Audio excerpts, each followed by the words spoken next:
What's going on, Exile? Welcome to my Hierophant Glacier Cascade Totem build, mainly targeting beginners that just want a cheap and simple build that can kill Shaper relatively early in a new league, or for example in this new Flashback event. In the video I used a Tabula and a Series Flask as my only unique items, while everything else is just rares. So let's jump right into all the items that I use for this build.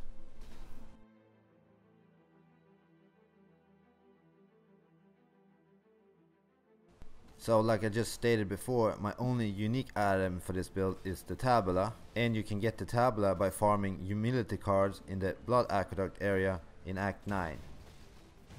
For rares, these are the stats that you're looking for. I went for life, rest and needed attributes on basically all of my items, and then I went for damage on the weapon and the jewelry. I used a shield with life and resist, but you can optionally use another weapon for further damage. For Flasks, I use both a life and mana flask, since putting the totems out costs quite a bit of mana.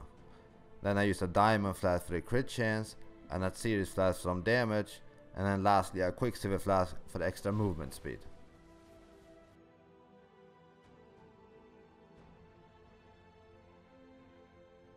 For gems, I went with Glacier Cascade as my main damage gem, and I have that with Spell Totem, and then with these two I have Concentrated Effect, Elemental Focus, increased critical damage, and Controlled Destruction.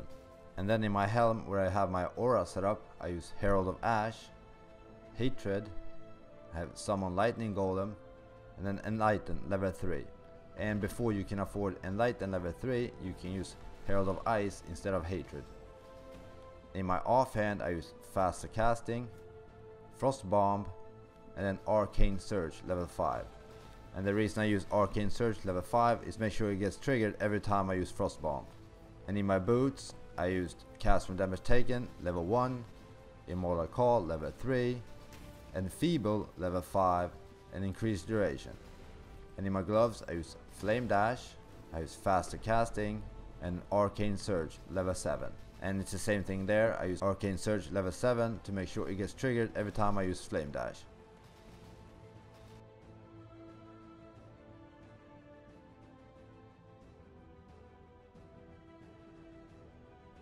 For skills, these are the progressions that I went with. Feel free to pause the video and take a screenshot anytime you'd like. The only major keystone I picked up was Ancestral Bond for the extra totem, and I got that around level 35, about the same time as I got my Ascendancy. Other than that, I got mostly life, some totem and spell damage, and then lastly some crit and crit damage in there as well. For Ascendancy, I went with Pursuit of Fate for the extra totem and extra damage when your totems kill enemies, and then I went for Ritual of Awakening for another totem and some regen. Thirdly, I got Conviction of Power, so whenever I place a totem there's a 50% chance that I gain a power charge. And lastly, I went for Illuminated Devotion that gives your area and spell damage whenever Arcane Surge is up, so it's important to have Arcane Surge active as often as possible when facing Shaper.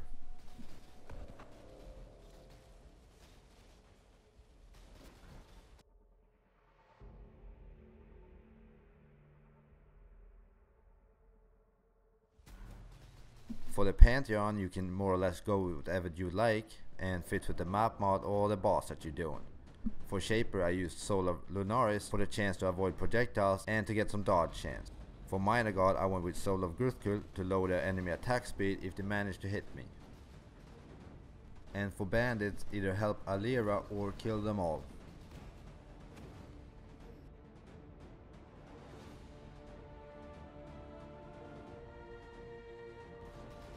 For leveling, I start with Frostbolt at level 1 and then combine that with Arcane Surge at level 4 and then add a lightning damage at level 8. I combined Frostbolt with Spell Totem once I got my first Ascendancy, Pursuit of Fate, and then as well as getting my Ancestral Bond from the skill tree. I made sure to get the Frozen Trail Jewel from the Act 5 quest, Death to Purity, and then put that in the socket I'm showing you right now. Once you get to Act 9, you can start farming Blood Aqueduct for the humility cards, as it's also a great leveling spot.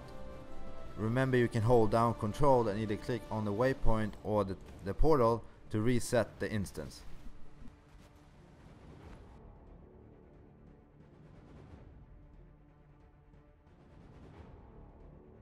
The main pros for this build is that it's obviously very cheap and it's possible for solo cell phone players. It's a good boss killer, it's simple to play and very beginner friendly. The main con for this build is it's not the fastest map clearer. Elemental Reflect is annoying as that will kill your totems, and you have to get used to the mana issues that might occur while popping too many totems at once.